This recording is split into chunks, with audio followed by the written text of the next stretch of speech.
De la tierra del mariachi, el maíz y el corazón, nació una selección que hizo soñar a millones. Pero, ¿realmente México tiene chance de ganar el Mundial 2026? México ha tenido futbolistas que marcaron épocas. Hugo Sánchez, el pentapichichi que conquistó España. Rafa Márquez, el líder que levantó trofeos en Europa y mundiales. Cuauhtémoc Blanco, el genio rebelde del balón. Chicharito, el goleador que llevó el nombre de México a los grandes estadios del mundo. Y Memo Ochoa, el guardián eterno que detuvo lo imposible. Hombres que, con su talento y coraje, hicieron que México soñara con la gloria.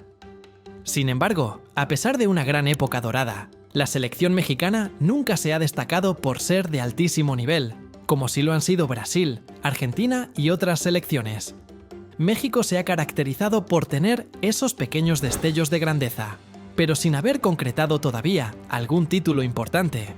Esto se debe a muchos factores, uno de ellos, en gran parte, a la corrupción que hay dentro de este deporte, lo que hace que los verdaderos talentos no puedan surgir si no hay de por medio un incentivo económico.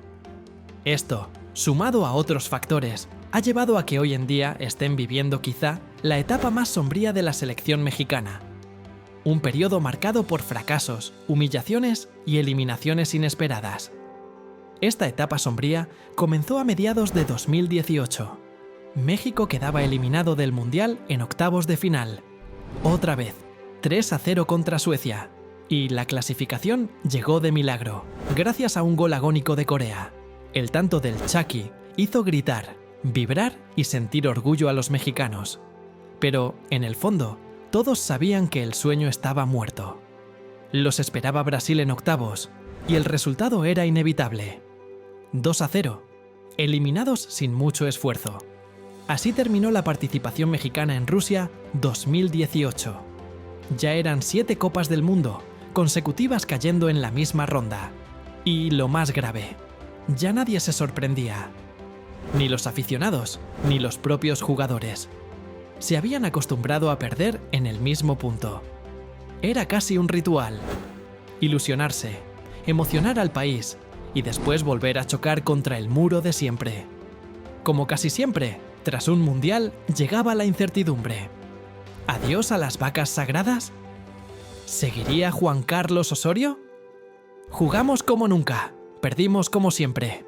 Y, poco a poco, las respuestas fueron apareciendo. Lo primero, el banquillo quedaba vacío. Juan Carlos Osorio decidió no renovar contrato y se hizo a un lado. En cuanto a los jugadores, el declive era evidente. El nivel de sus figuras caía en picada. Chicharito jugaba cada vez menos en equipos medianos de Europa. Layún regresaba a México.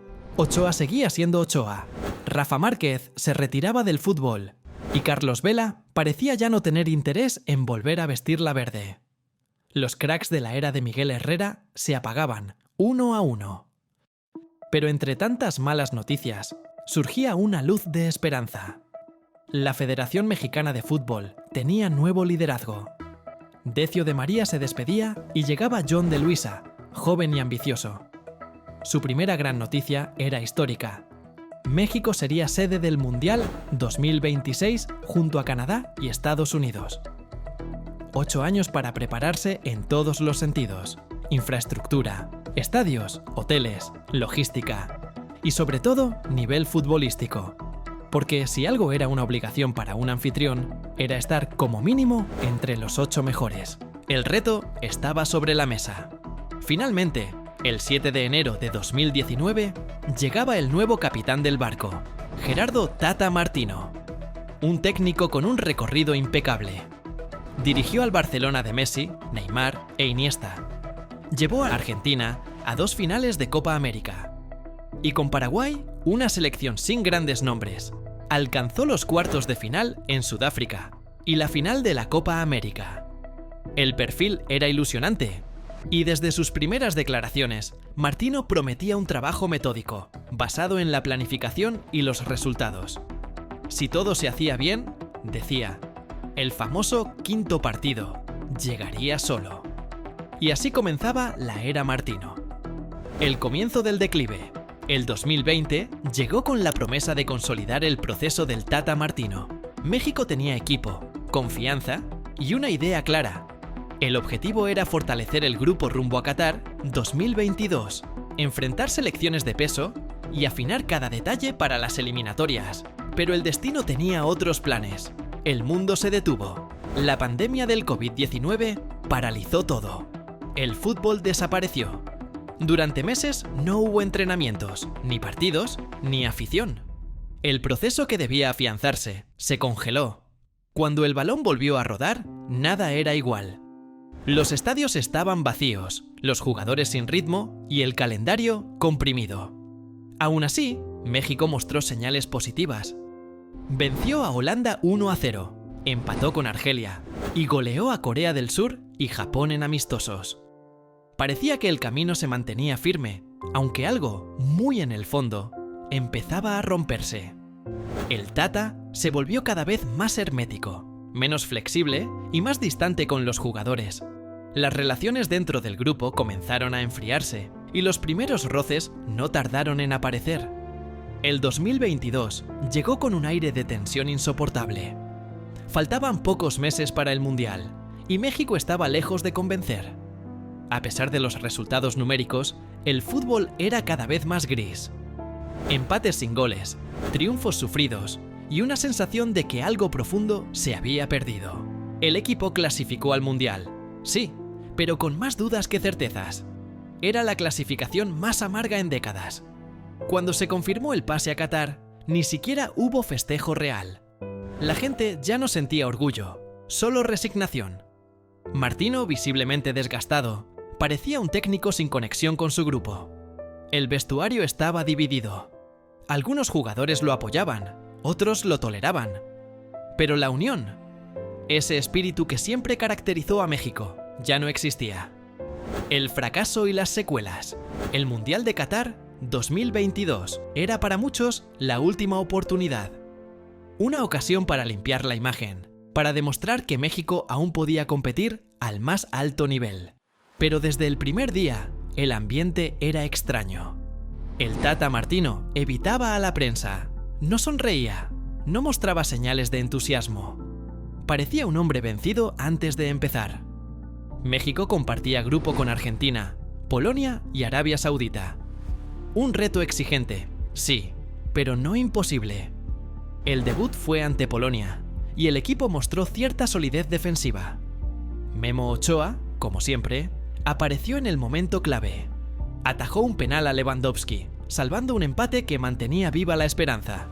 Pero más allá del resultado, el juego fue plano, sin ideas, sin creatividad, sin gol. Y eso, en un mundial, es una sentencia silenciosa. El segundo partido era el más esperado, México contra Argentina. Una cita con la historia. El mundo entero mirando. Y enfrente, Lionel Messi, jugando quizás su última Copa del Mundo. México resistió durante más de una hora, ordenado, disciplinado, con una entrega admirable. Pero en el minuto 64, Messi apareció con un disparo bajo, cruzado, mortal. Gol. Y con él se derrumbó todo el plan. México no tuvo reacción. El segundo tanto, obra de Enzo Fernández, solo confirmó lo inevitable. Argentina 2, México 0. El sueño comenzaba a esfumarse. Las cámaras captaron a los jugadores cabizbajos, sin alma, sin rumbo. Martino apenas levantó la vista. Parecía aceptar su destino con resignación. Después del partido, sus palabras fueron frías. Argentina fue superior. No hay nada más que decir. Y, en efecto, no había nada más que decir. El último encuentro era contra Arabia Saudita. México necesitaba ganar por 2 goles o más y esperar un resultado favorable entre Argentina y Polonia.